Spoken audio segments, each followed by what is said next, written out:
Welcome to ஐடியம் academy. நம்ம பார்த்துட்டு இருக்கிறது யூஜிசி நெட் பேப்பர் ஒன்னோட இன்டென்சிவ் 10 டே கிராஷ் கோர்ஸ். இதுல நம்ம பேப்பர் ஒன்னோட எல்லா 10 யூனிட்டுமே கம்ப்ளீட்டா எதெல்லாம் இம்பார்ட்டன்ட் கான்செப்ட்ஸோ அதையும் கவர் பண்றோம்.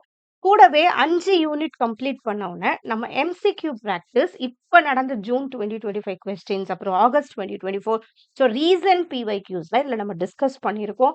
இதுதான் சேனலுக்கு ஃபர்ஸ்ட் டைம் நான் சப்ஸ்கிரைப் பண்ணிக்கோங்க. கூட நம்ம சேனல் பிளேலிஸ்ட் போனீங்கன்னா எல்லா கான்செப்ட்ஸும் இருக்கும். ரொம்ப ரொம்ப இம்பார்ட்டன்ட். யூஜிசி நெட்டை பொறுத்த வரைக்கும் பேப்பர் ஒன் பேப்பர் டூ ரெண்டுத்துலேயுமே நம்ம நல்லா ஸ்கோர் பண்ணால் மட்டும்தான் கிளியர் பண்ண முடியும். ஓகேவா?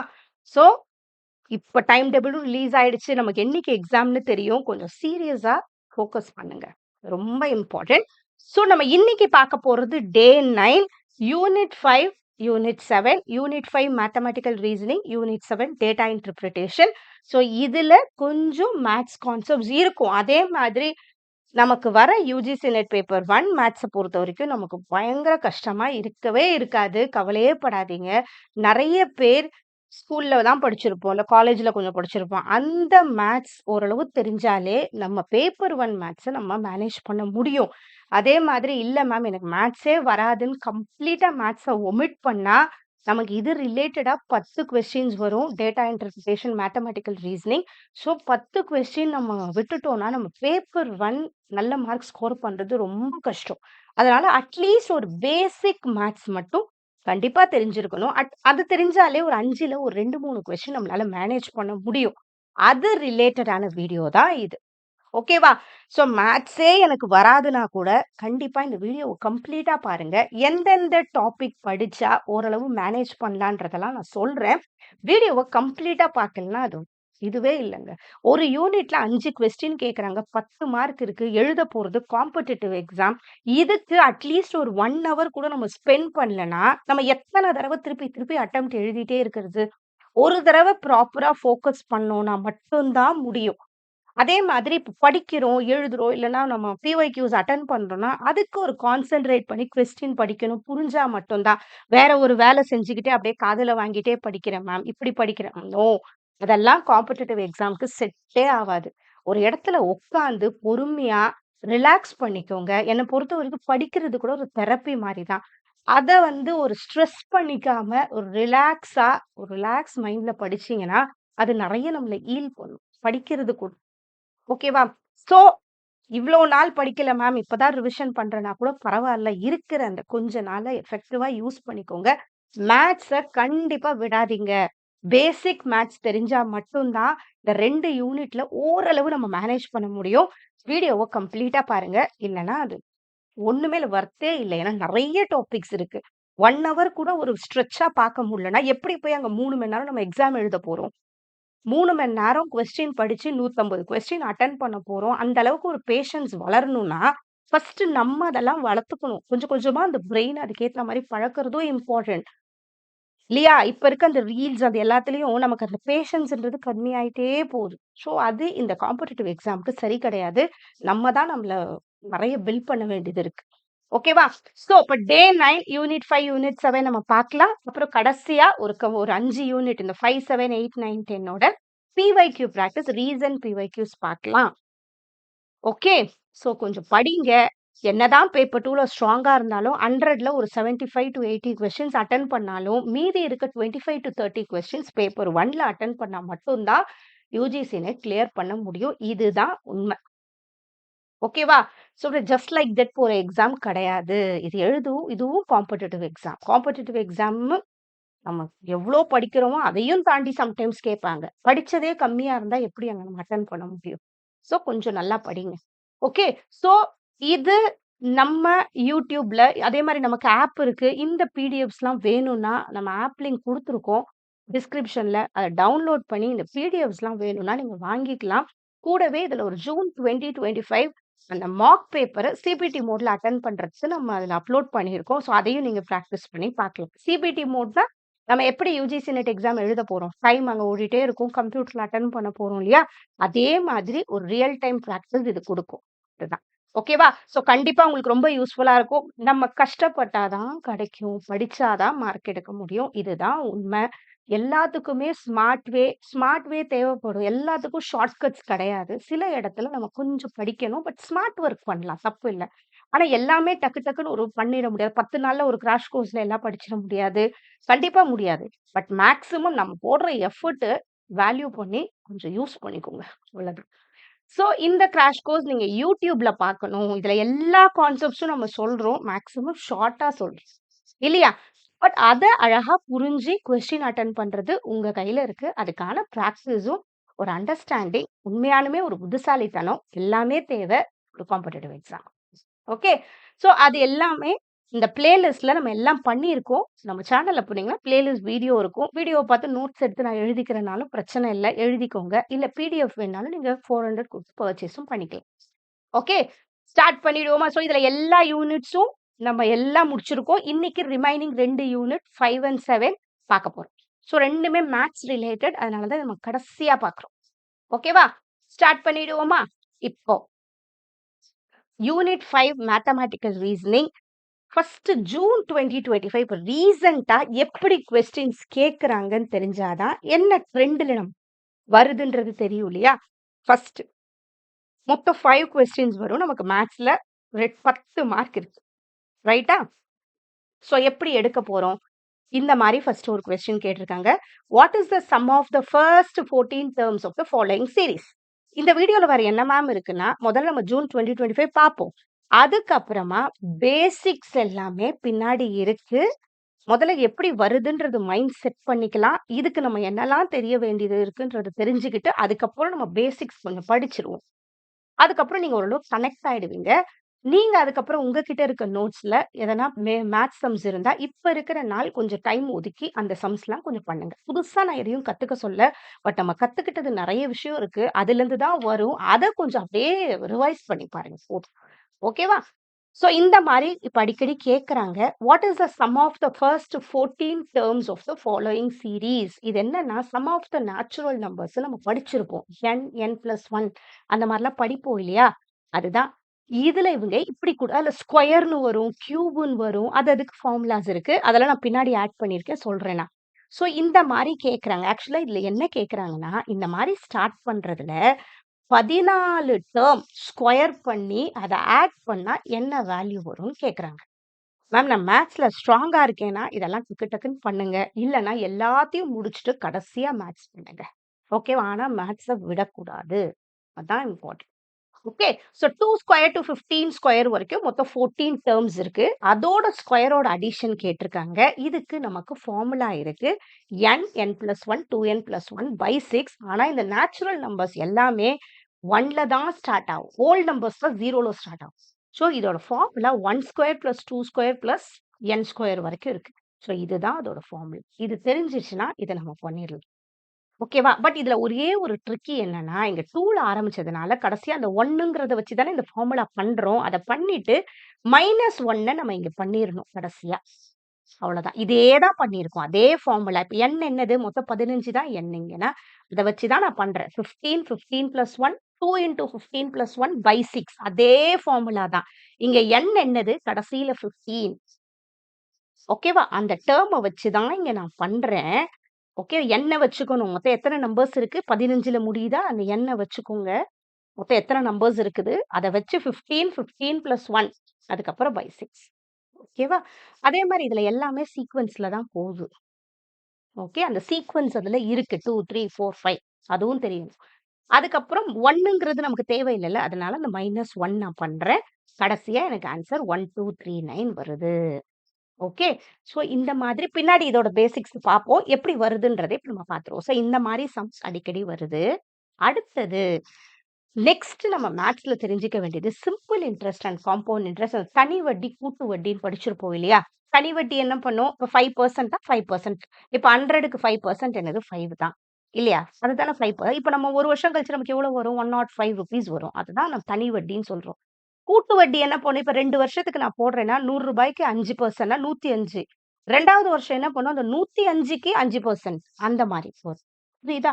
அந்த வட்டியோட சேர்த்து வர்றத நம்ம கூட்டு வட்டின்னு நம்ம படிச்சிருக்கோம் இது. ஸோ அத வச்சு வர்றது. இதோட ஃபார்முலாவ கொஞ்சம் தெரிஞ்சுக்கோங்க. இதுல பிரின்சிபல்ங்கிறது இந்த எவ்வளோ ரூபா போடுறோம். ரேட் ஆஃப் இன்ட்ரெஸ்ட்ன்னு சொல்லுவோம். இது 2 1/2 இயர்ஸ் இது. Rate of interest 8%. 1 வருஷத்துக்கு 8% வட்டி. ஸோ இது கண்டிப்பா அந்த ஃபார்முலாவ கொஞ்சம் தெரிஞ்சுக்கோங்க. PNR by 100. அடுத்தது அமௌண்ட்னா P1 plus r power n. இது வந்து காம்பவுண்ட் இன்ட்ரெஸ்டோட ஃபார்முலா. இப்ப நம்ம எல்லாத்தையும் ஒவ்வொரு சும்மா போட முடியாது. பட் இதெல்லாம் நீங்க தெரிஞ்சுக்கோங்க. இதெல்லாம் வருது. நம்ம என்ன பண்ணணும்? 1 வருஷம், 2 வருஷம் ஈஸி. இன்கேஸ் அந்த அரை வருஷம்னு வந்தா என்ன பண்ணணும்? அரை வருஷம்னா 6/12ன்னு போட்டுக்கணும். ஏன்னா 1 வருஷத்துக்கு தான் அந்த வட்டி. 6/12னா 0.5ன்னு வரும் இந்த மாதிரி. அத அந்த மாரி பண்ணலாம். ஓகேவா? இங்க அந்த மாரி. ஸோ அந்த மாரி சம் பார்த்துக்கோங்க. நெக்ஸ்ட் எப்படி கேட்டிருக்காங்கன்னா, மேட்ச் லிஸ்ட் 1 வித் லிஸ்ட் 2ன்னு குடுத்துட்டு, ஆக்சுவலா மேட்ச் த ஃபாலோயிங் சம் வந்தா ஈஸி. அத பெருசா பார்க்கவே வேணாம். இதுல எது ஈஸின்னு பாருங்க. எனக்கு தெரிஞ்சு இந்த சி வந்து ரொம்ப ரொம்ப easy. the fraction equivalent to 40% is dash. 40%னா என்னது? 40/100. எப்பயுமே ஃபிராக்ஷன்னா என்ன? மேல கீழ நியூமரேட்டர், டினாமினேட்டர் இருக்கும். இப்போ 0 0 அடிங்க. இல்ல 20ல அடிச்சாலும் சரி. 22s or 25s or. 2/5 answer வருதா? ஆன்சர் வந்து இங்கேயே இருக்கு. ஸோ ஆன்சர் என்னது? சிக்கு வந்து 2ன்னு தெரிஞ்சிருச்சு. இப்ப எங்க சிக்கு 2 இருக்கு? இங்க இருக்கு சிக்கு 2. அவ்வளோதான். வேற எங்கேயுமே சிக்கு 2 இல்ல. முடிஞ்சிருச்சு. இந்த சம்மே முடிஞ்சிருச்சு. வேற எதையும் நம்ம பார்க்கவே வேணாம். ஆன்சர் இதுக்கு 4 முடிஞ்சிருச்சு. ஸோ எக்ஸாம பொறுத்தவரைக்கும் இப்படிதான் இருக்கும். சில மேட்ச் த ஃபாலோயிங் இப்படிதான் இருக்கும். சில சமயத்துல 2 இடத்துல குடுத்துருப்பாங்க. நம்ம இன்னொன்னு கண்டுபிடிக்கணும். வேற எதையும் கண்டுபிடிச்சு நம்ம டைமே வேஸ்ட் பண்ண வேணாம். கரெக்ட்டா பார்த்து முடிச்சுட்டு போயிடலாம். இல்ல மேம். இதுல இன்னொன்னு எது ஈஸினா, இது ஈஸி தான். 4 1/3 - 3 1/2 இது என்னன்னு சொல்லுவோம்? மிக்ஸட் ஃபிராக்ஷன் சொல்லுவோமா? நம்ம படிச்சிருக்கோம் இதெல்லாம். மிக்ஸட் ஃபிராக்ஷன் சொல்லுவோமா? இது 2த்த மல்டிப்ளை பண்ணும். 4 3s ஆர் 12, 12 + 1 13. 13/3 மைனஸ் இது 3 2s ஆர் 6, 6 + 1 7, 7/2. இது எப்படி நம்ம மைனஸ் பண்ணுவோம்? கீழ இருக்கிற டினாமினேட்டர் சேமா இருந்தா அப்படியே பண்ணலாம். இன்கேஸ் டினாமினேட்டர் சேமா இல்லன்னா என்ன பண்ணுவோம்? கிராஸ் மல்டிப்ளை பண்ணுவோமா? இதெல்லாம் புதுசுல நம்ம படிச்சது தான்.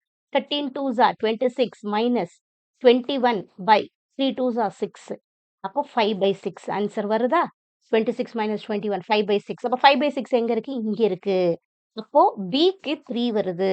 அப்ப நம்ம ஆன்சர் ரைட் தான். இத செக் பண்ண வேணாம் எக்ஸாம்ல. இப்ப சும்மா பண்ணோம். எக்ஸாம்ல 1 கன்ஃபார்மா தெரிஞ்சா முடிச்சுட்டு நெக்ஸ்ட்க்கு போயிட்டே இருக்கணும். இல்லன்னா நம்மளால டைம் சேவ் பண்ணவே முடியாது. யுஜிசி நெட்ட பொறுத்தவரைக்கும் 150 கொஸ்டின்ஸ ஃபுல்லா அட்டெண்ட் பண்றதுக்கு நமக்கு ஒவ்வொரு கொஸ்டினுக்கு 2 நிமிஷம் தான் டைம்.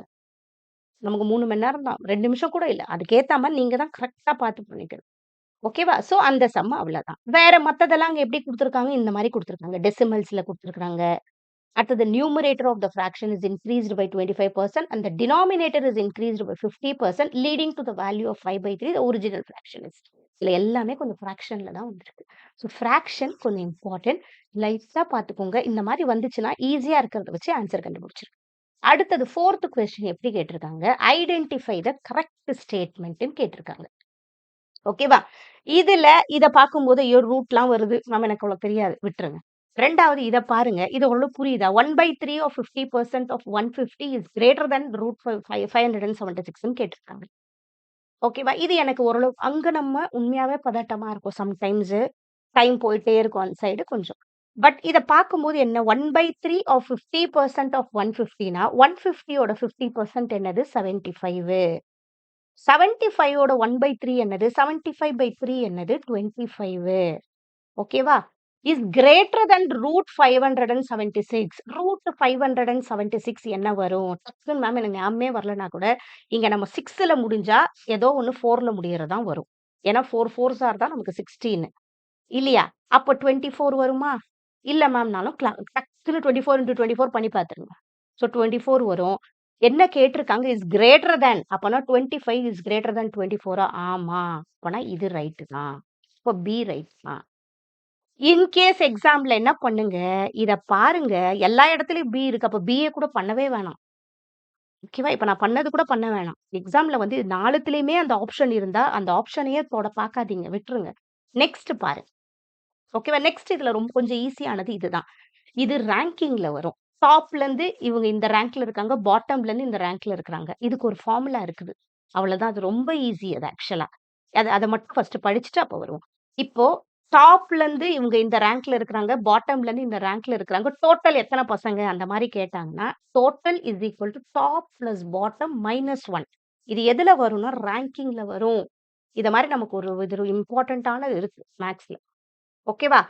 இன் கேஸ் பாட்டம் கண்டுபிடிக்கணும். டோட்டல் பசங்கள குடுத்துடுறாங்க. டாப்ல இவங்க எத்தனாவது ரேங்க்ன்னு சொல்ட்டாங்கன்னா, டோட்டல் மைனஸ் டாப் பிளஸ் 1. எப்பயுமே இந்த இடத்துல மட்டும் தான் -1 வரும். இங்க +1, +1 தான் வரும். ஓகே. டோட்டல் கண்டுபிடிக்கிற இடத்துல மட்டும் தான் இங்க வரும். Top plus bottom -1. ரைட்டா? ஸோ இந்த இடத்துல டோட்டல் மைனஸ் டாப் பிளஸ் 1. இது டாப் ஒருவேளை டாப்னா என்னது? அந்த ரேங்கிங். பாட்டம் ரேங்க் குடுத்துருவாங்க. டாப் ரேங்க் கண்டுபிடிக்கணும். Total minus bottom plus 1. இந்த டோட்டல் வந்தா மைனஸ் வரும். ஞாபகம் வச்சுக்கோங்க. நம்ம ஒரு இதுல மைனஸ், பிளஸ் 2ம் வரணும். ஃபர்ஸ்ட் மைனஸ்னா இங்க பிளஸ் தான் வரும். இது 3 ரொம்ப இம்பார்ட்டன்ட்டான ஃபார்முலா. இது கொஞ்சம் தெரிஞ்சுக்கோங்க. அதுதான் இங்கேயும் குடுத்துருக்காங்க. அந்த ரேங்கிங் தான் இங்க குடுத்துருக்காங்க. In the merit list of an examination result, the rank of a student is 5th from the top. அப்பனா டாப் குடுத்துட்டாங்க. ஓகே. நான் வேற கிளிக் பண்ணேன். இப்ப டாப் வந்து இங்க குடுத்துட்டாங்க. இப்ப டாப் என்னது? டாப் வந்து 5த்ன்னு குடுத்துட்டாங்க. அமாங் 20 ஸ்டூடண்ட்ஸ் அப்பனா நம்மகிட்ட டோட்டலும் இருக்கு இந்த இடத்துல 20ன்னு. Is rank from the bottom of the list is at 15th position. என்ன கேட்கறாங்க? இங்க நம்ம இன்கரெக்ட்டா, கரெக்ட் ஸ்டேட்மெண்ட்டான்னு கண்டுபிடிக்கணும். பாட்டம் வந்து 15 தான் நம்ம கண்டுபிடிக்கணும். அப்பனா என்ன பண்றோம்? அந்த ஃபார்முலாவை எழுதிக்கிறோம். நம்ம எப்பயுமே டாப் வந்தா என்ன வரும்? டோட்டல் வந்தா இங்க மைனஸ் வரும். இல்லையா? நம்ம ஒரு தடவ ஃபார்முலா பார்த்துட்டே வந்துருவோம். டோட்டல் வந்தா இங்க மைனஸ் வரும். Top plus 1. அந்த ஃபார்முலா தான் இங்க நம்ம பண்ணியிருக்கோம். Total minus top plus 1. Okay. So அத பண்ணும்போது இங்க நமக்கு ஆன்ஸர் வந்துருச்சு. இப்ப டோட்டல் 20 பசங்க. ஓகே. 20 - 5 + 1 பண்றோம். ஓகே. 20 - 5 15 + 1 16 வருது. ஆனா இங்க 15th பொசிஷன் குடுத்துருக்காங்க. அதனால இது தப்பு. ஓகே. சி தப்பு. அப்ப ஏவும், பியும் ரைட்டு தான். ஏவ நம்ம கண்டுபிடிக்கணும். இல்ல பிய பார்த்துக்கணும். ஓகே. ஸோ இந்த மாரி ஒவ்வொரு சம்மா பார்க்கணும். பார்க்கும்போது வந்துரும். இது என்னன்றத நம்ம இப்போ பார்ப்போம். Okay. 2 to the power x is equal to 256/√2 வந்தா என்ன பண்ணுவோம்? அது இந்த ஃபார்முலாஸ் யூஸ் பண்ணி வரும். இது பின்னாடி இப்ப நம்ம பார்க்க போறோம். ஓகே. நம்ம பார்க்கலாம் அது. இப்ப 2 to the power 8 என்னது? 256. இந்த மாரி x வர இடத்துல கண்டிப்பா இந்த மாரி 2 to the power இந்த மாரி ஸ்கொயர் ரூட்ல வந்தா அத யூஸ் பண்ணிக்கோங்க. ஓகே. அந்த அந்த லாஜிக் இங்க நம்ம யூஸ் பண்றோம். ஓகே. பண்ணும். அது என்னன்றத நம்ம பார்ப்போம். ஸோ இதுல எல்லாமே தெரியும்னு அவசியம் இல்ல. 4மே போட்டும் பார்க்க வேணாம். சில இடத்துல 2 போட்டு பார்த்தோனே நமக்கு புரிஞ்சிருச்சுன்னா, அத வச்சுட்டு போயிடலாம். ஓகே. அடுத்தது என்ன கேட்டிருக்காங்க? ஒரு வேளை எனக்கு ரூட் 2லாம் புரியல மேம்னா, இந்த கொஸ்டின் பாருங்க. இது புரிஞ்சிரும். In a class of 30 students, the average weight of 20 students is 45 kg and the rest have an average weight of 40 kg. The average weight of the class is 45. எனக்கு இது கூட டஃப்பா தெரியுது மேம். நான் இத பார்க்கட்டுமானா, இதுவும் ஈஸி. இப்ப 30 பசங்க இருக்கிறாங்க. 20 பசங்களோட ஆவரேஜ் வெயிட் 45னா, 45 இன்டு 20 பண்ணா டோட்டலா எவ்வளோன்றது நமக்கு தெரிஞ்சிரும். ஓகேவா? 900 வருமா? ஏன்னா இது நம்ம நார்மலா போட்டா 45 இன்டு 10 450. 20னா 450 + 1 900. 900 வருது. அடுத்தது ரிமைனிங் 10 பசங்களது 40 கேஜினா 400. அப்ப 2த்தையும் ஆட் பண்ணோம்னா 1300 நமக்கு வருமா? இந்த சம் இப்படிதான் போடணும். ஆவரேஜ் கணக்கு வந்துச்சுன்னா, 20 பசங்க 45 கேஜினா இது மல்டிப்ளை பண்ணிக்கணும். அப்ப டோட்டல் நமக்கு தெரிஞ்சிரும் எவ்வளோன்னு. இப்ப 1300 நமக்கு தெரிஞ்சிருச்சு. இப்ப மொத்தம் 30 பசங்க தானே. பை 30 பண்ணலாமா? எவ்வளோ இருக்கு?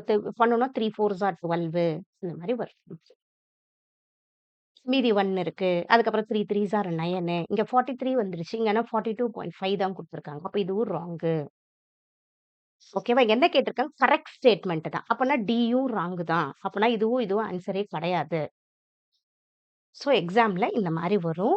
எல்லாமே டஃப்பா இருக்காது. ஈஸியா இருக்கிறத வச்சு ஆன்ஸருக்கு போறது தான். ஓகேவா? ஸோ இந்த மாரி சம் வந்தா ஞாபகம் வச்சுக்கோங்க. வெயிட் குடுக்குறாங்க. ஆவரேஜ்லாம் வந்தா இந்த மாரி மல்டிப்ளை பண்ணிக்கிறது தான் கரெக்ட். ஓகே.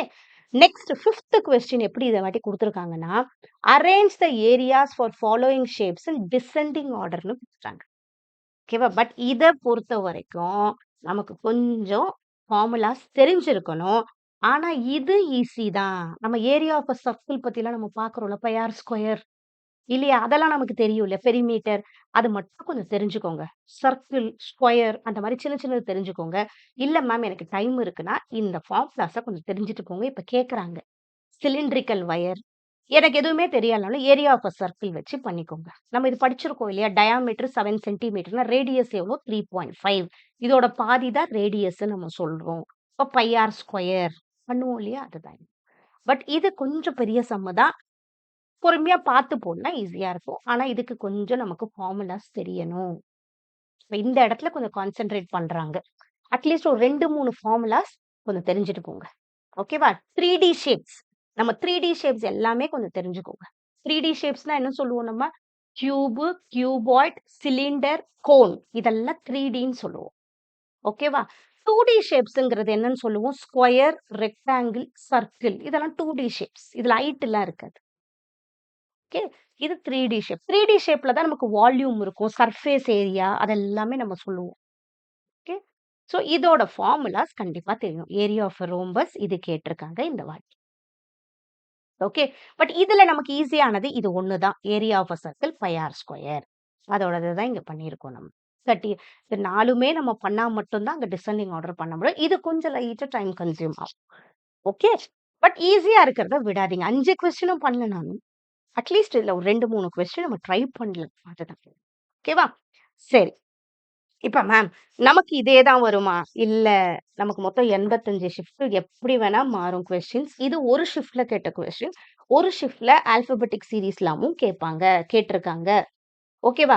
ஸோ ஆல்பபெடிக் சீரிஸ்க்கு நமக்கு மேத்ஸ் கால்குலேஷன்லாம் தேவையே இல்ல.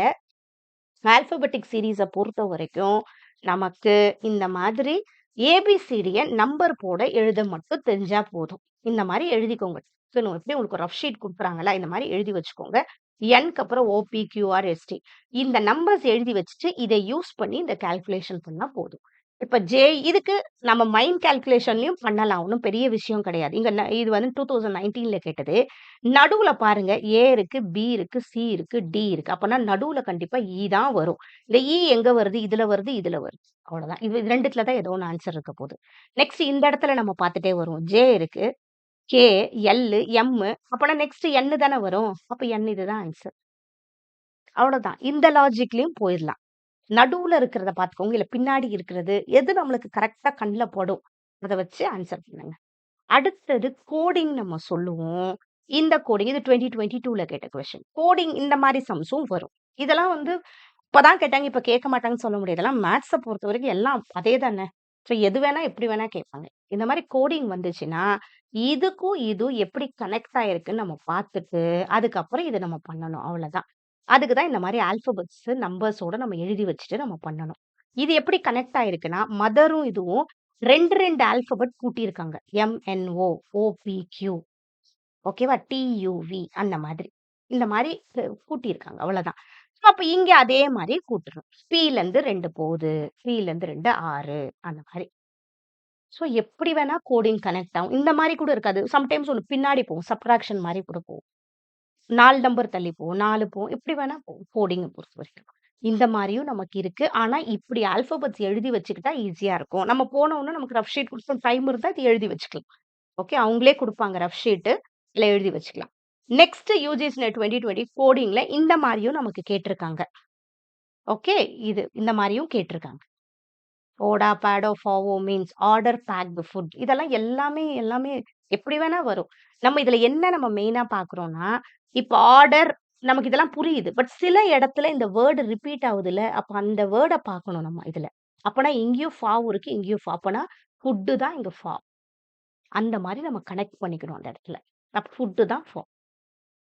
ஓகே. அந்த மாதிரி எது ரிப்பீட் ஆயிருக்கோ அத இப்ப நமக்கு ஆக்சுவலா என்ன குடுத்து இத குடுத்துட்டு, which of the following means order and strong மட்டும் கேட்டிருக்கு. ஓகே. ஆர்டரும், ஸ்ட்ராங்கும் எதுன்னு கேட்டிருக்காங்க நமக்கு. அப்ப ஆர்டர் வேற எங்கனா ஆர்டர் இருக்கா? இல்ல. பட் ஸ்ட்ராங் இங்க இருக்கு.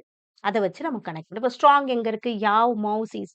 இப்ப இப்ப இஸ்ஸுங்கிறது இங்க இருக்கு. இஸ்ஸுல என்ன இருக்கு? சா வருது. அப்பனா இஸ்ஸு வந்து சா தான். அது கிடையாது. ஓகேவா?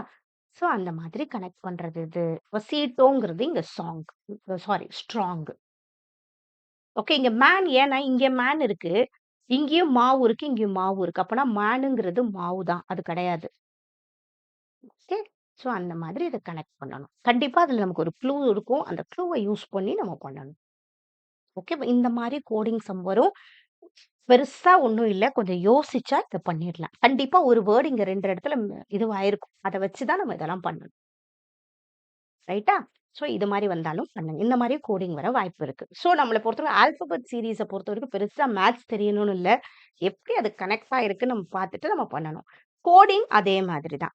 நம்பர் சீரிஸ் அதே மாதிரி எதனா ஒரு ஷிஃப்ட்ஸ்ல கேட்பாங்க. இதுவும் அதே மாரி ஃபர்ஸ்ட் 2 எப்படி கனெக்ட் ஆயிருக்குன்னு பார்க்குறோம். பெருசா மேத்ஸ் தெரியணும்னு இல்ல. கொஞ்சம் ஆனா யோசிக்கணும் அவ்வளோதான். சில இடத்துல ஸ்கொயராவும் கனெக்ட் ஆகும். 4, 9 அந்த மாரி கனெக்ட் ஆயிட்டு போயிட்டுருக்கும். அது நம்ம டக்குன்னு ஞாபகம் வரணும். இல்ல கியூப்ல கனெக்ட் ஆகவும் வாய்ப்பு இருக்கு. ஸோ அந்த அது கொஞ்சம். ஓகேவா? ஸோ இந்த இடத்த பொறுத்தவரைக்கும் எப்படி கனெக்ட் ஆயிருக்கு? 285 - 253 -32. 253 - 220 -33 அந்த ரேஞ்சுல போயிட்டே இருக்கு. ஸோ எப்படி கேட்டிருக்கு எது ராங் டெர்ம்ன்னு கேட்டிருக்காங்க. ஸோ இங்க வந்து இது பிரேக் ஆகுது. ஸோ இது என்ன ஆகுது? அப்படியே -32, -33, -34, -35 வரணும். பட் இந்த இடத்துல சரியா இல்ல. அப்ப அதுதான் ராங். இது டைம் கொஞ்சம் லைட்டா மேத்ஸ் நம்ம பிராக்டிஸ் பண்ணுனா டைம் எடுக்கும் தான். ஆனா கடைசியா வச்சுக்கோங்க. ஆனா விடாதீங்க. எதையும் விடக்கூடாது. அடுத்தது பிளட் ரிலேஷன்லயும் நமக்கு சம் வரும். பிளட் ரிலேஷன பொறுத்தவரைக்கும் நமக்கு எல்லாமே தெரியும். இல்லையா? நம்ம ஆன்டி எப்படி சொல்லுவோம், அங்கிள் என்ன சொல்றோம் எல்லாம் தெரியும். கிராண்ட்பானா என்ன அது எல்லாமே. பட் சிப்லிங்ஸோட சில்ட்ரன் வராங்க. ஓகே. சிஸ்டரோட பசங்க, பிரதரோட பசங்க அந்த மாரிலாம் வந்தா நீஸ், நெஃப்யூன்னு சொல்லுவோம். பொண்ணா இருந்தா நீஸ், பையனா இருந்தா நெஃப்யூ. ஏன்னா இந்த வேர்ட் நம்ம யூஸ் பண்ணுவோம் அங்க. ஸ்பௌஸோட சிப்லிங்ஸ் நமக்கு தெரியும்ல. ஹஸ்பண்ட் அவங்க இன்லாஸ்ன்னு சொல்லுவோம். அது நமக்கு தெரியும். பேரண்ட்ஸோட சிப்லிங்ஸ் எல்லாம் நம்ம என்னன்னு சொல்லுவோம்? ஆன்ட், அங்கிள்ன்னு சொல்றோம். நெக்ஸ்ட் ஜெனரேஷன் கிராண்ட் சைல்டோட பசங்க வரும்போது கிரேட் கிராண்ட் சில்ட்ரன் நம்ம சொல்லுவோம். எல்லாம் தெரியும். ஏன்னா இந்த பிளட் ரிலேஷனுக்கு நம்ம இந்த மாரி ஒரு ட்ரீ போட்டு பண்ணுவோம். அதுக்காக இது வேற ஒண்ணுமே இல்ல. இப்ப ஜெனரேஷன் சொல்லும்போது அப்படிதான். இப்போ ஒரு பொண்ணு இருக்கு. அதோட அப்பானா இது. அவங்க அப்பானா இது. அந்த மாரி நம்ம போட போட தான் நமக்கு புரியும். அதுக்கு தான் இது. சரியா? இது நெறைய பேர் படிச்சிருப்பீங்க. உங்களுக்கு தெரிஞ்ச அளவு போங்க. இத புதுசா இதுக்கு இது பண்ண வேண்டாம். ஓகேவா? இது அதே மாரி இவ்ளோ டயகிராம் போட்டா தான் பண்ண முடியுமான்லாம் ஒண்ணுமே இல்ல. நீங்க உங்க லாஜிக் வச்சும் பண்ணலாம். எல்லாமே பண்றதெல்லாம் ஒரு ஷார்ட் கட்ஸ்க்காக தான் தவிர, இல்ல மேம் எனக்கு புரியல. நான் அப்படியே என்னோட எனக்கு எப்படி தோணுதோ நான் கரெக்ட்டா பண்றேனாலும் ஓகே நோ ப்ராப்ளம். அப்படியே பண்ணலாம். என்ன மேத்ஸ பொறுத்தவரைக்கும் சில இடத்துல. ஸோ இதுல பாயிண்டிங் டூ யூர் ஃபோட்டோகிராஃப் இந்த மாரி கொஸ்டின் அடிக்கடி கேட்கறாங்க. Aman said, "She is the daughter of my grandfather's only son." How is Aman related to the girl in the photograph? ஒண்ணுமே இல்ல. She is the daughter of my grandfather. அப்பனா இது grandfatherனா, grandfather only sonனா ஒரே பையன் தான். அவரோட பொண்ணு தான் இது. அவரோட பொண்ணு தான் இது. இந்த இடத்துல she is the daughter of my grandfather only சன்னுன்னு சொன்னதுனால, இது எதனா ஒரு சிஸ்டரா இருக்கும். இவ யாரு? இதுதான். அவன் இதோட சிஸ்டரா இருப்பான். ஓகேவா? ஸோ இந்த மாரி சம்ஸ கொஞ்சம் அப்படியே யோசிங்க, பண்ணுங்க. இந்த மாரியும் நமக்கு இருக்கு. ஓகேவா? இந்த மாரியும் நமக்கு இருக்கு. எப்படி வேணா வரும். பட் அதுக்கு என்ன பண்ணணும்? இந்த மாரி நம்ம போட்டுக்கணும். ஓகேவா? இது கிராண்ட்ஃபாதர்னா இது. கிராண்ட் ம இப்ப அவங்க ஒய்ஃப்னா இப்படி போட்டுக்கோங்க. ஒண்ணா போட்டுக்கோங்க. சிஸ்டர், பிரதருக்கு ஆரோ போடுறது, அந்த மாரிலாம் இருக்கு. ஆரோ போட்டு பண்றது அந்த மாரிலாம். நீங்க உங்களுக்கு எந்த லாஜிக் வருமோ போட்டுக்கோங்க. ஓகே. அந்த மாரி பண்ணலாம். பட் ஜெனரேஷனுக்கு இப்படி போட்டு பண்ணா கொஞ்சம் நமக்கு புரியும். அடுத்தது டைரக்ஷன் சம்ஸ் நமக்கு இருக்கு.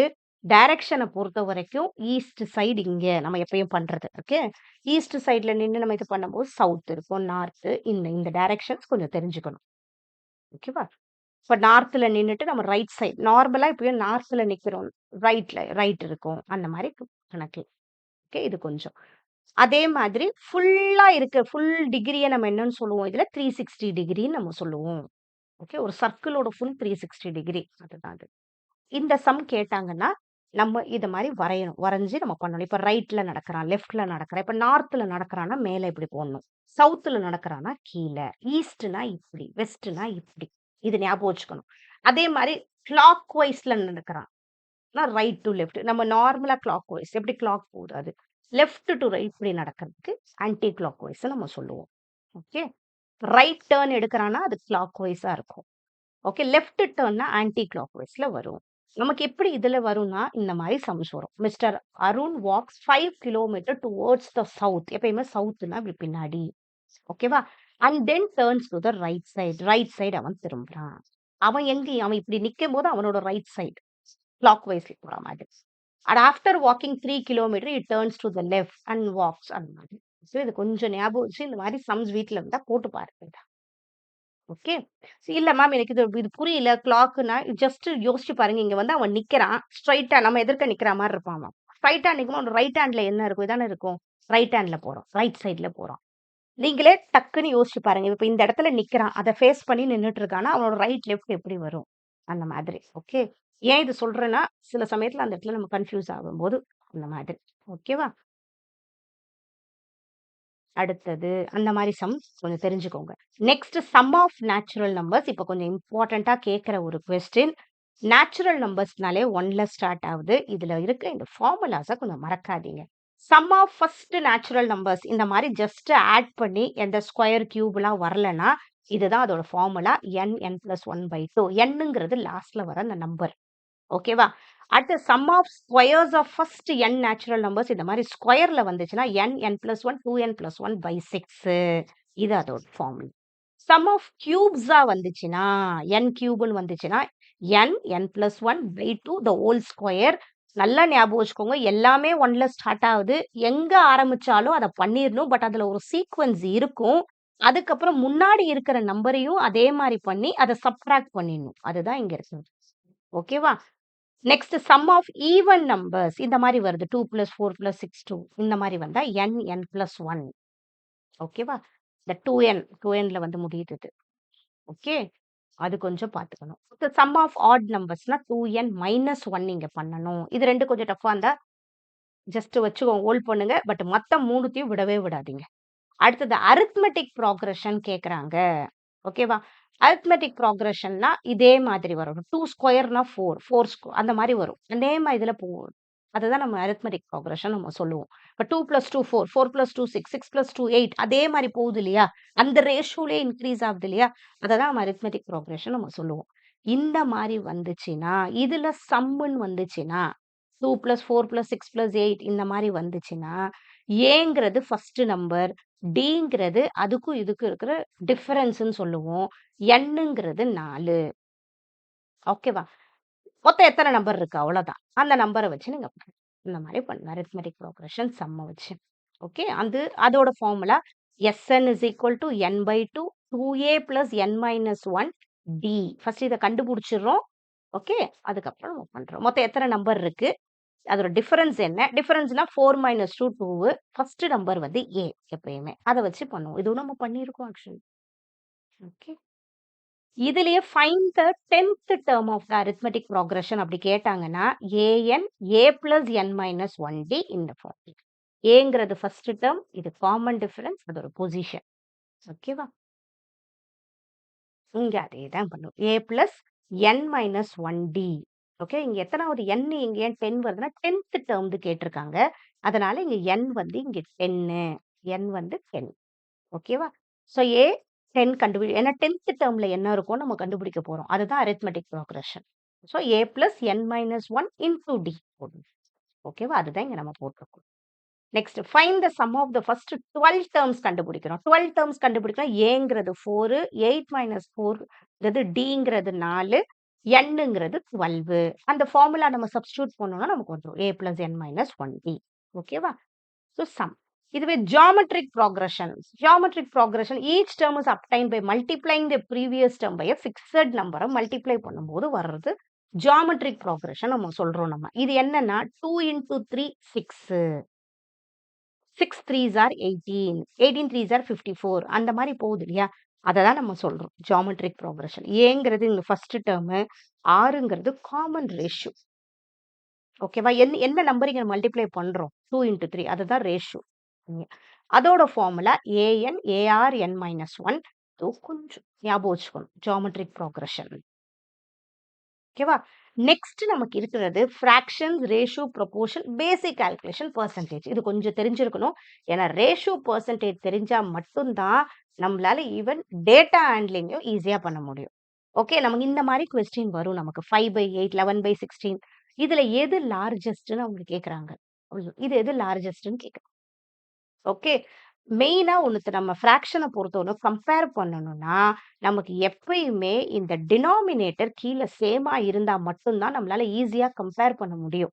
இங்க எல்லாமே டினாமினேட்டர் சேமா இல்ல. அதனால நம்ம என்ன பண்ணுவோம், டினாமினேட்டர் ஃபர்ஸ்ட் சேம் பண்ணிக்கணும். அப்படி இல்லன்னா, நம்ம இத டெசிமலாவும் மாத்திக்கலாம். அப்படியும் பண்ணலாம். இத அப்படியே டெசிமல் பாயிண்ட்டா மாத்தி அப்படியும் கம்பேர் பண்ணலாம். அப்படி இல்லன்னா இத பண்ணணும்.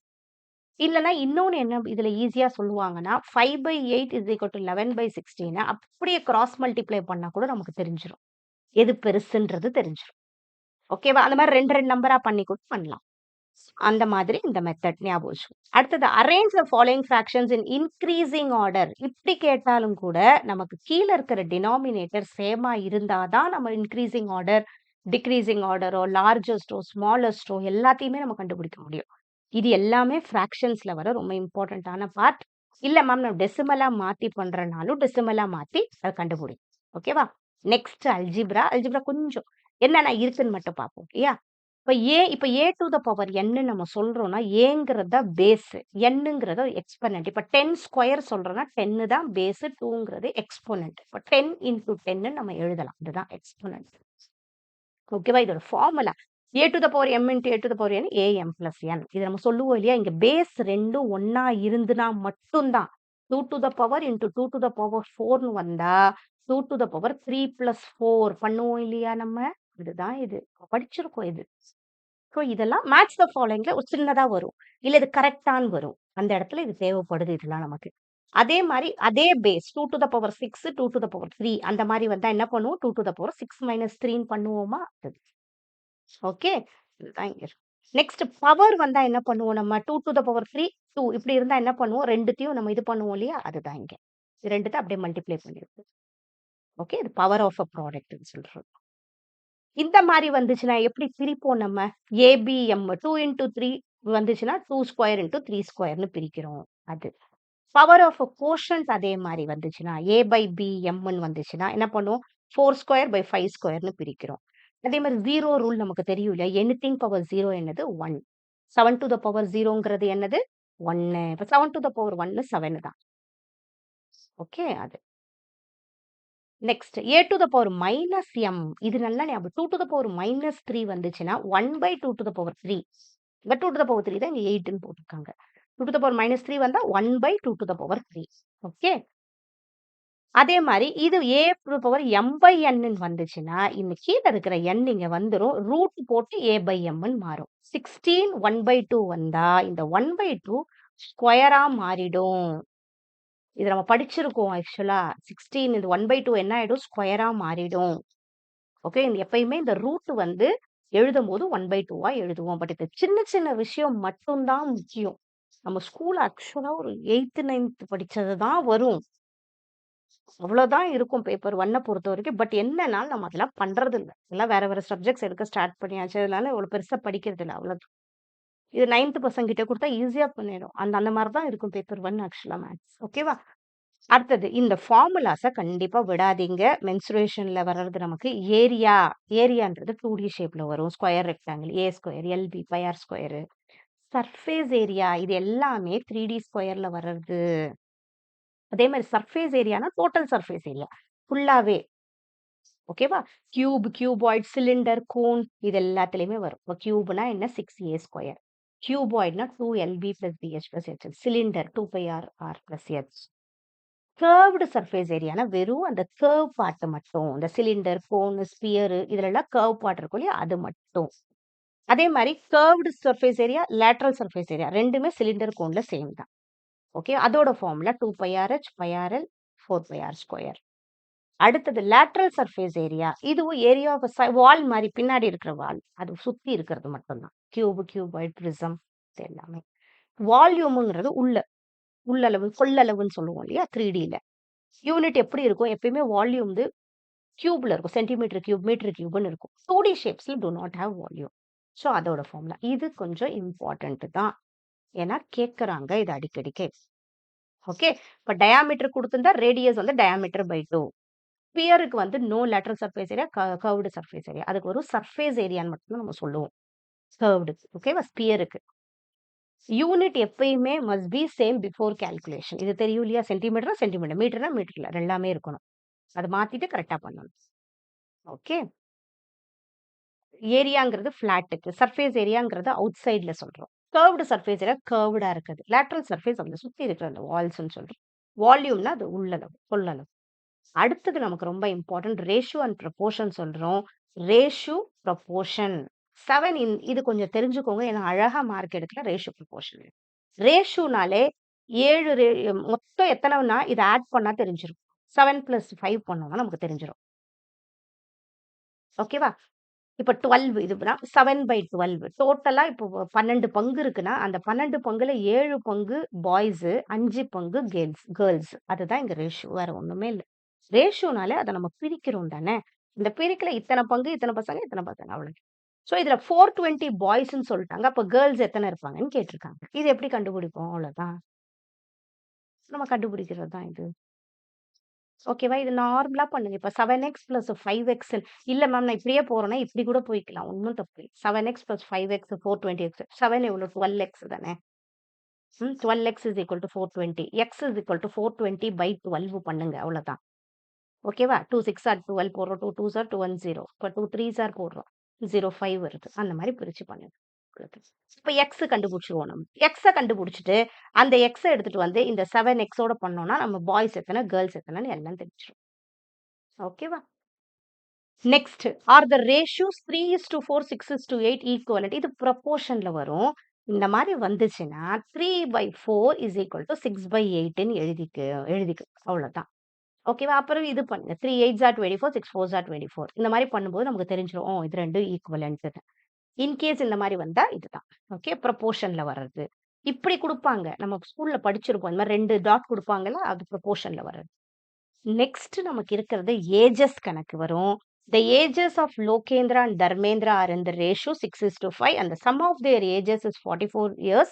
What will be the ratio of their ages after 4 years? இந்த மாரி வந்துச்சுன்னா, இந்த மாரி வந்தாலே இத ஆட் பண்ணணும்ன்றத மைண்ட்ல வச்சுக்கோங்க.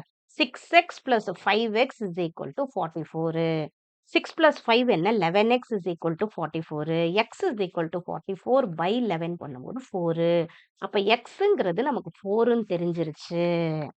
ஓகேவா? இப்ப நம்ம என்ன பண்றோம்? லோகேந்திராவோட ஏஜ் என்னன்னு இப்ப 6 4s ஆர் இப்ப 6x தானே. அப்ப 6 4s ஆர் 24. அதான் லோகேந்திராவோட ஏஜ். ஆனா ratio of the ages after 4 years குடுத்ததுனால 24 + 4 28. 20 + 4 24 பண்றோம். ஓகேவா? இந்த கடைசியில குடுத்துருக்காங்க இல்லையா? Ratio of the ages after 4 years அத ஆட் பண்றோம். ஸோ இந்த மாரி ஏஜஸ் வந்தாலே 2த்த ஆட் பண்ணிக்கோ. எக்ஸ் வச்சுக்கோங்க. 6x + 5x. ஓகேவா? நெக்ஸ்ட் ரேங்கிங் நம்ம பார்த்தோம் இல்லையா? அதுதான் இங்க. A class has a total of 30 students. Navya is at 11th rank in merit order from the top. டாப்ல இருந்து what is the rank of Navya from the bottom? பாட்டம்ல அப்ப என்ன? அதுதான் இங்க. Okay. So total number of students 30. நவ்யாவோட rank என்ன? Total number of students rank from top plus இல்ல ma'am அதெல்லாம் ஞாபகமே வரமாட்டேன்னா, இந்த இத ஞாபகம் வச்சு கூட சப்ஸ்டிட்யூட் பண்ண முடிஞ்சா பண்ணு. Rank from top plus rank from bottom -1. இத வச்சு பண்ணல. ஓகேவா? Next mango tree is 29th from either end in the row of trees. How many total trees are there in the ratio? Mango tree is 29th from either end in row of trees. Either end. ஓகேவா? மொத்தம் அப்ப எத்தனை trees இருக்குன்னு கேட்டிருக்காங்க. So total number of trees இந்த row is given by total trees என்ன? Position from left, position from right -1. Position from left ரெண்டுமே 29 சொல்றோம். ஓகேவா? 29 + 29 -1 பண்ணிக்கலாம்.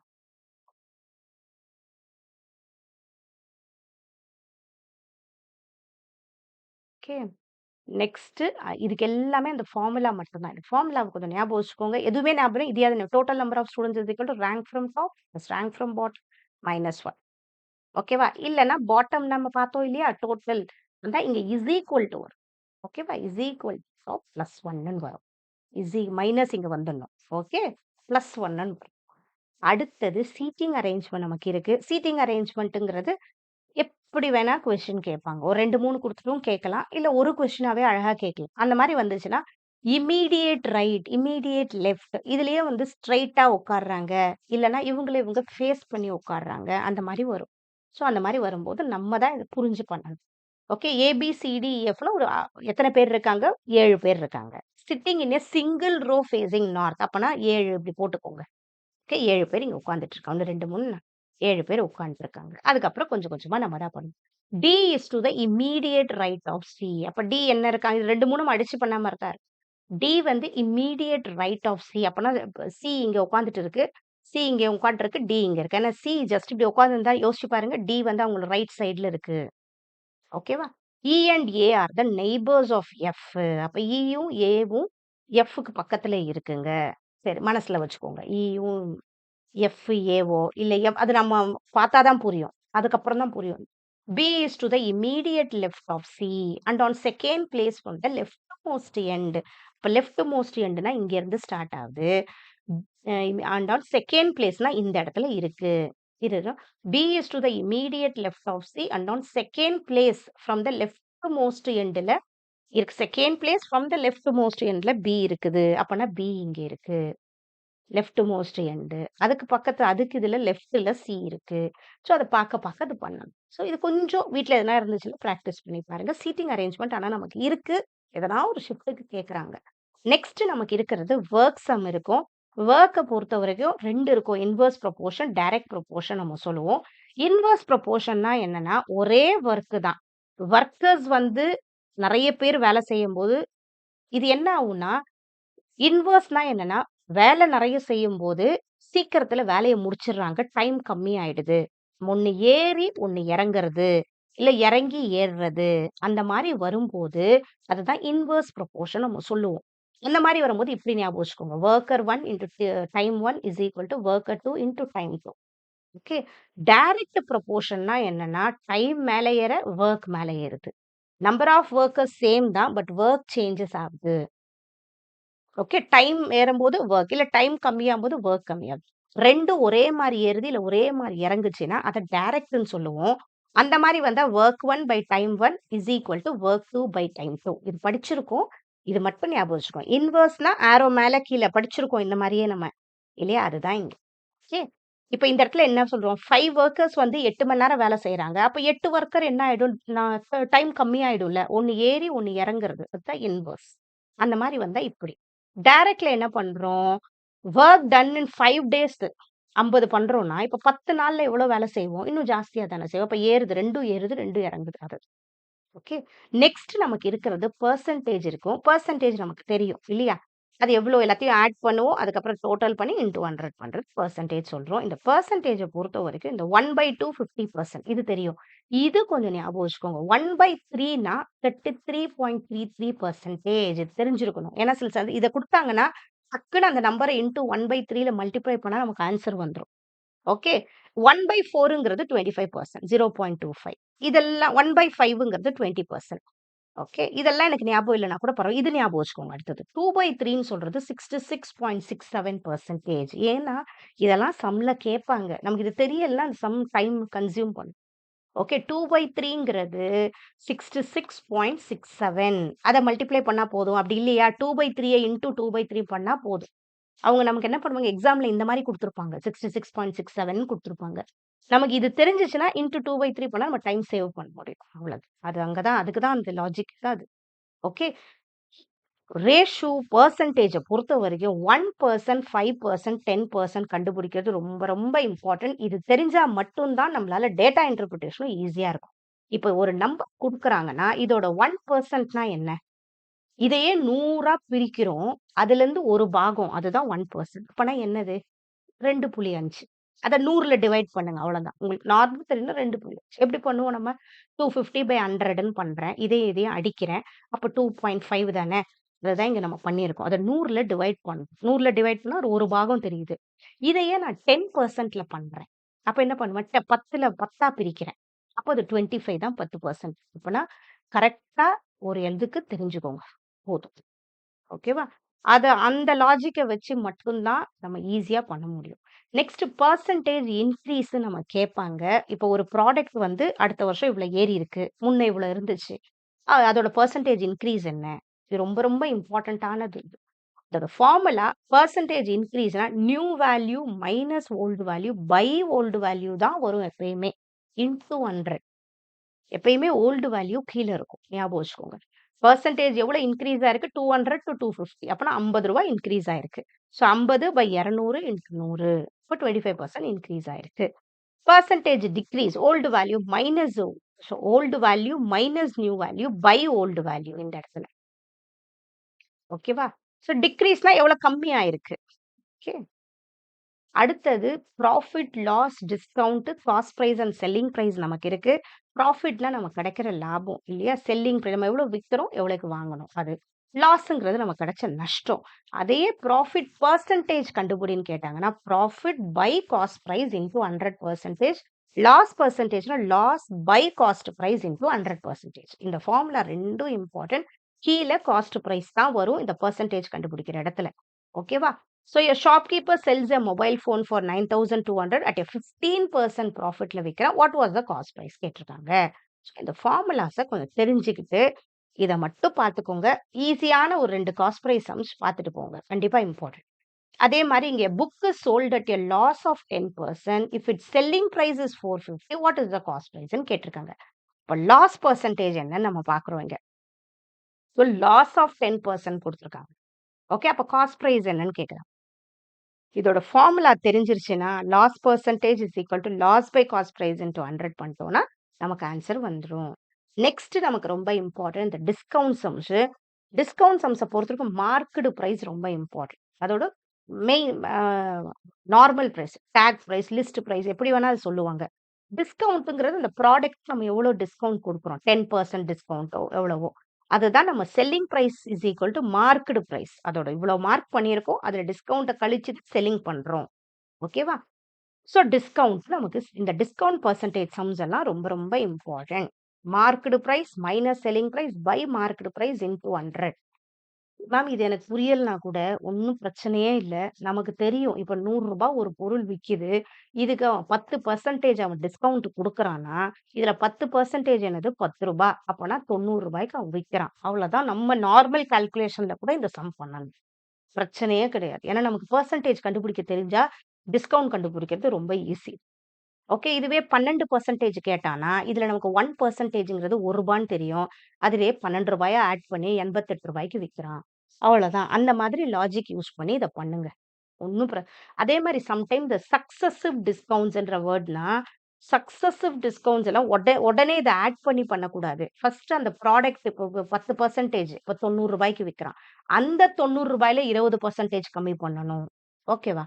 அந்த மாதிரி பண்ணணும். இதை 90 ரூபாயில 10% 9 ரூபாய், இப்போ 20% 18 ரூபாய், அதை நம்ம மைனஸ் பண்ணணும். அந்த மாதிரி ஒன்று ஒன்றா மைனஸ் பண்ணணும். அதுதான் சக்சசிவ் டிஸ்கவுண்ட் நம்ம சொல்லுவோம். ஓகேவா? அடுத்தது கால்குலேட்டிங் இன்ட்ரெஸ்ட்ன்றது நமக்கு இருக்கு. இதை பொறுத்த வரைக்கும் நமக்கு சிம்பிள் இன்ட்ரெஸ்ட், காம்பவுண்ட் இன்ட்ரெஸ்ட் நம்ம சொல்றோம் இல்லையா? தனி வட்டி, கூட்டு வட்டி, இது கண்டிப்பா ரொம்ப ரொம்ப இம்பார்ட்டன்ட். ஓகே. இதை கொஞ்சம் பார்த்துக்கோங்க. சிம்பிள் இன்ட்ரெஸ்ட்னா principal into rate of interest into time by 100. Okay. நம்ம பிஎன்ஆர் பை 100ன்னு படிச்சிருக்கோம். அதான் number of years into time by 100, அதே தான். ஓகேவா? அதுல அமௌண்ட் கேட்டாங்கன்னா principal plus simple interest amount. Ma'am எனக்கு இது ஃபார்முலாலாம் புரியலனாலும் நமக்கு தெரிஞ்ச அந்த லாஜிக் வச்சியும் பண்ணலாம். இந்த மாதிரி தப்பு கிடையாது. ஓகே. பட் கிட்ட போயிரும், ஒன்றும் பிரச்சனை கிடையாது. பட் சம்டைம்ஸ் 2 நம்பருக்குள்ளதான் கொஞ்சம் டவுட் வரும். அந்த இடத்துல கொஞ்சம் கிளியரா பார்த்துக்கணும், அவ்வளவு.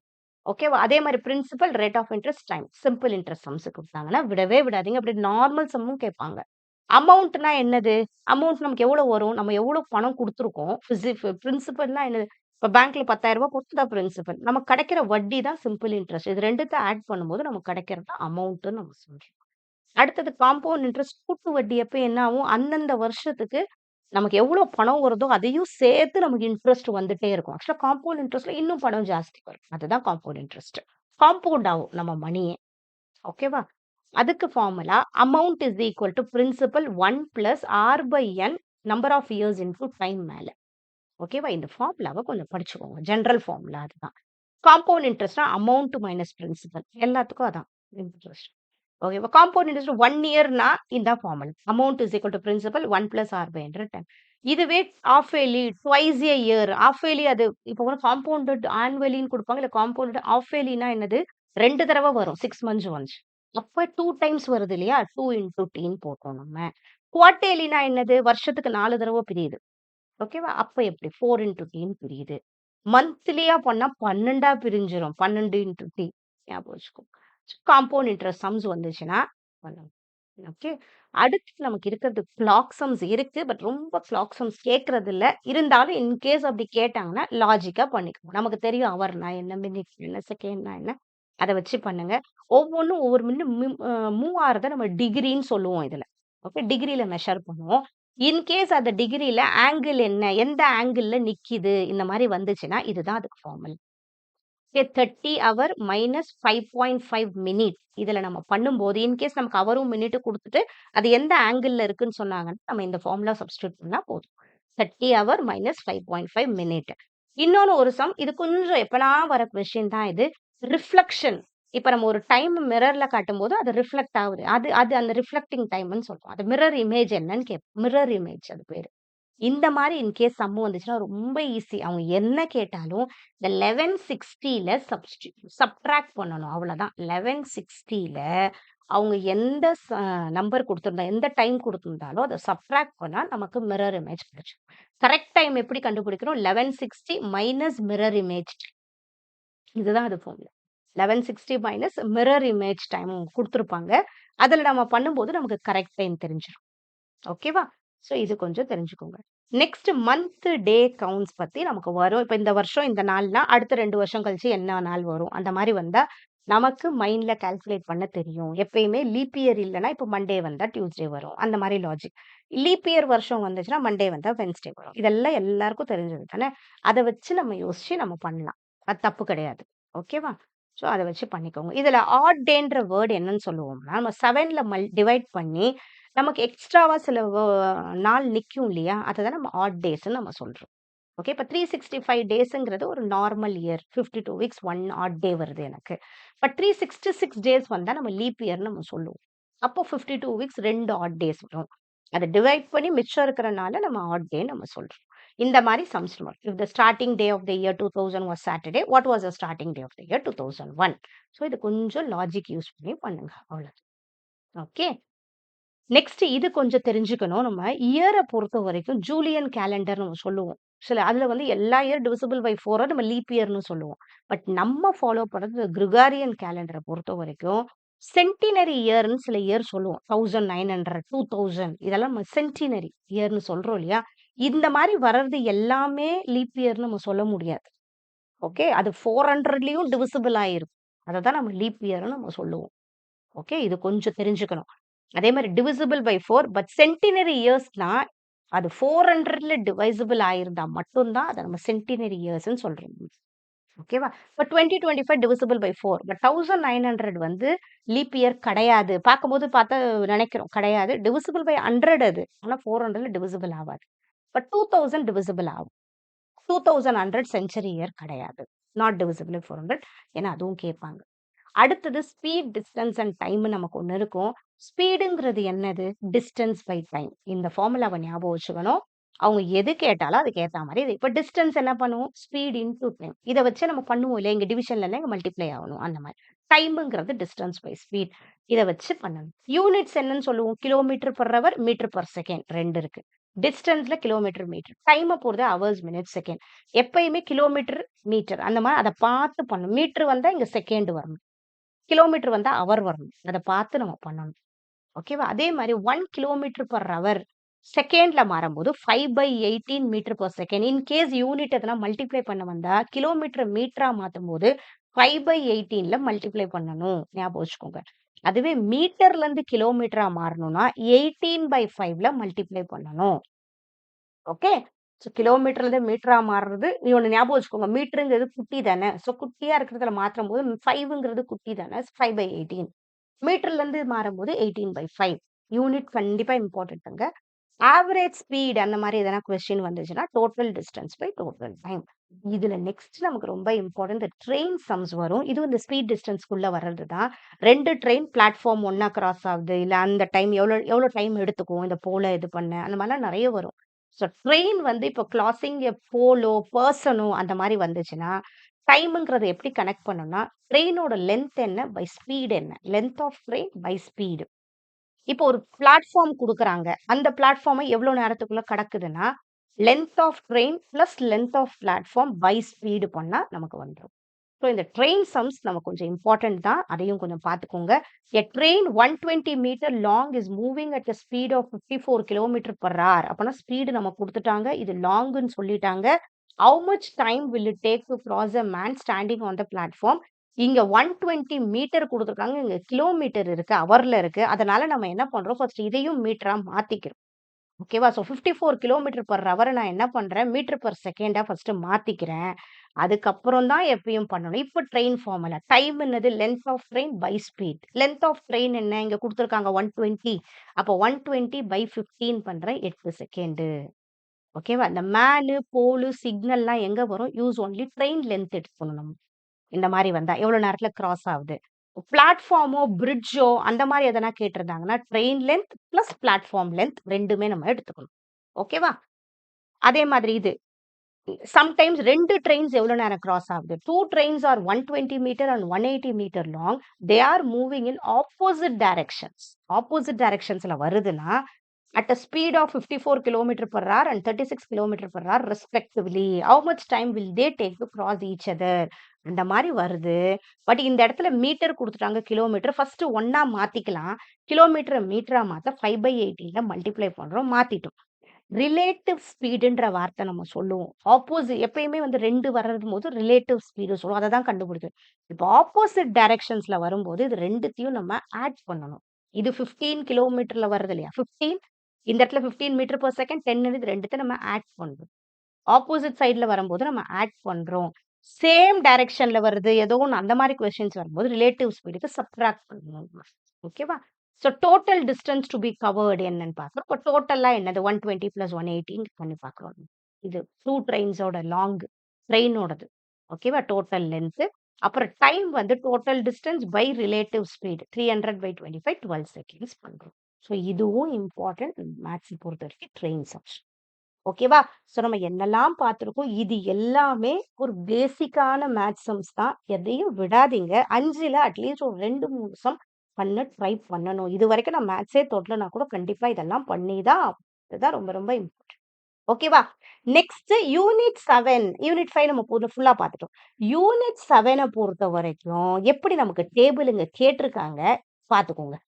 இது வந்து ஜூன் 2025ல கேட்ட questions. The given data is regarding the number of paperback and hardbound books sold by 4 different book shops. ABCDன்னு இப்படி குடுத்துருக்காங்க. அதுக்கப்புறமா அது ரிலேட்டட் கொஸ்டின்ஸ் வந்திருக்கு. இப்ப number of hardbound books sold by shop A is approximately what percent less than the number of paperback books sold by shop C. அப்ப நம்ம பார்த்தோமா? பெர்சன்ட் லெஸ் கணக்கு பார்த்தோம் இல்லையா? அந்த சம் நமக்கு இங்க வருது. ஸோ என்னது மேத்ஸ்ல சில விஷயம் நமக்கு தெரிஞ்சிருந்தா ஈஸியா பண்ண முடியும். அவ்வளவு. இங்க நம்பர் ஆஃப் டோட்டல் புக்ஸ் ரெண்டுமே sold by the highest selling shop is what percent higher than the lower selling shop. ஆக்சுவலா shop A, shop B, shop C, shop D எல்லாத்தையும் பண்றோம். இதுல ஹையஸ்ட் ஜஸ்ட் அடிஷன் பண்ணாவே வந்துருச்சு. ஜூன் 2025 டேட்டா இன்டர்பிரேஷன் ஈஸியா தான் இருந்திருக்கு. அப்புறம் what is the ratio between total sale by shops A and C together to the total sale by shops B and D. Just ரெண்டுத்தையும் நம்ம ஆட் பண்ணிட்டு ரெண்டுத்துக்கும் ரேஷியோ கண்டுபிடிக்கிறோம் இந்த இடத்துல இல்லையா? அதை கண்டுபிடிக்கும் போது நமக்கு ஆன்சர் வருது. அப்புறம் what is the ratio between total number of hard bound book sold by shop C DN together. அவ்வளவுதான். அந்த ஒரு டேட்டா வச்சுக்கணும். கொஞ்சம் நமக்கு ரேஷியோ பத்தி பெர்சன்டேஜ் பத்தின ஒரு ஐடியா இருந்தா மட்டும்தான் ஈஸியா பண்ண முடியும். ஓகேவா? அடுத்தது what is the difference between the average number of hard bound books sold by shops A B D and average number of paper back book sold by shops. Average கண்டுபிடிக்கணும் என்ன பண்ணுவோம்? மொத்தம் நமக்கு பண்றோம். அப்புறம் ஆவரேஜ் கண்டுபிடிக்கும். ஓகேவா? நெக்ஸ்ட் ஆகஸ்ட் 2024 பிரகாரம் எப்படி கேட்டிருக்காங்கன்னா, the following table embodies the details about the profits in rupees lakhsல கொடுத்திருக்காங்க. earned by 5 retail stores A to E during the year 2018 to 2023. Based on the data in the table, answer the question. So profit எவ்வளவு வந்திருக்கு கேட்டிருக்காங்க. ப்ராஃபிட்ங்கிறது income minus இன்ட்ரெஸ்ட்னு கொடுத்திருக்காங்க. இந்த இடத்துல ஒண்ணா போட்டிருக்காங்க. இதுலயும் நமக்கு எப்படின்னா பெர்சன்டேஜ் தான். இதுலயும் percentage new minus old by old ஃபுல்லா பெர்சன்டேஜ் கணக்கு நிறைய வந்திருக்கு இங்க. ப்ராஃபிட்டு இந்த மாதிரி வர இடத்துல பெர்சன்டேஜ் ரேஷியோ தான் நமக்கு நிறைய ப்ளே பண்ணும். ஸோ அதுவும் நமக்கு தெரிஞ்சா பண்ணலாம். ஸோ உங்ககிட்ட டேட்டா இன்டர்பிரிட்டேஷனுக்கு இல்லைன்னா எதனா யூஜிசி நெட் பேப்பர் 1 புக் இருந்துச்சுன்னா உட்காந்து அட்லீஸ்ட் இப்ப இருக்கிற ரிமைனிங் டேஸ்ல நீங்களே உட்காந்து பண்ணுங்க. பட் ரேஷியோ பெர்சன்டேஜ்ல கொஞ்சம் ஸ்ட்ராங்கா பண்ணணும். ஏன் இப்ப பண்ணலன்னா இதெல்லாம் ஒண்ணு ஒண்ணா படிச்சு புரிஞ்சு ஒவ்வொருத்தவங்களுக்கு கால்குலேஷன் டைம் வந்து டிஃபர் ஆகும் இல்லையா? யாருக்கும் வீடியோவை ரொம்ப லென்தியாவும் பார்க்க முடியாது. நீங்களே உட்காந்து இது வந்து ஜூன் 2025ல கேட்ட கொஸ்டின் சால்வ் பண்ணி பாருங்க. ரொம்ப ஈஸியா இருக்கும். ஓகேவா? ஸோ இந்த மாதிரி சிபிடி மோட்ல இன்னும் கொஞ்சம் பண்ணி பார்க்கணும்னா, நம்ம ஆப்ல இன்னும் எதனா ஒரு 2, 3 டேட்டா இன்டர்பிரேஷன் நான் இப்போ ஒண்ணு அப்லோட் பண்ண ட்ரை பண்றேன். அதையும் நீங்க பிராக்டிஸ் பண்ணி பாருங்க. ஓகேவா? ஜூன் 2025 2, 3 நான் டேட்டா இன்டர்பிரிட்டேஷன் இப்ப ஆட் பண்றேன். ஸோ அதையும் இந்த ₹400 நீங்க கிராஷ் கோர்ஸ் வாங்கி இந்த 4 நாள் இதெல்லாம் ஃபோக்கஸ் பண்ணி படிச்சா மட்டும் தான் யுஜிசி நெட் நம்ம கிளியர் பண்ண முடியும். ஸோ இனிமேட்டு கொஞ்சம் சீரியஸா படிங்க. அ மெயினா சப்ஸ்கிரைப் பண்ணிக்கோங்க. இத நீங்க பர்ச்சேஸ் பண்ணணும்னா, இது ₹400 இந்த எல்லா பிடிஎஃப்ஸ் கூடவே கொஞ்சம் டேட்டா இன்டர்பிரிட்டேஷனும் ஆட் பண்றேன். உங்களுக்கு மாக் எக்ஸாமும் இருக்கும். பிராக்டிஸ் பண்ணுங்க. ஸோ நம்ம இந்த 10 நாள் கிராஷ் கோர்ஸ்ல இப்ப 9த் டே கம்ப்ளீட் பண்ணிட்டோம். கடைசியா நம்ம ஒரு பிஒய்க்யூ பிராக்டிஸ் பண்ண போறோம். ஸோ இது எல்லாம் படிச்சு அப்படியே ரெடியா இருங்க. நம்ம இன்னும் ஒரு 2 டேஸ்ல கம்ப்ளீட் பிராக்டிஸ். ஃபர்ஸ்ட் இந்த 5 யூனிட் தான் கம்ப்ளீட்டா முடிச்சுருவோம். எப்படி யுஜிசி நெட்ல கேட்கறாங்கன்னு பார்த்து, எப்படி அட்டெண்ட் பண்ணணும் எல்லாமே நான் சொல்றேன். ஓகேவா? Thank you so much. All the best for your preparation.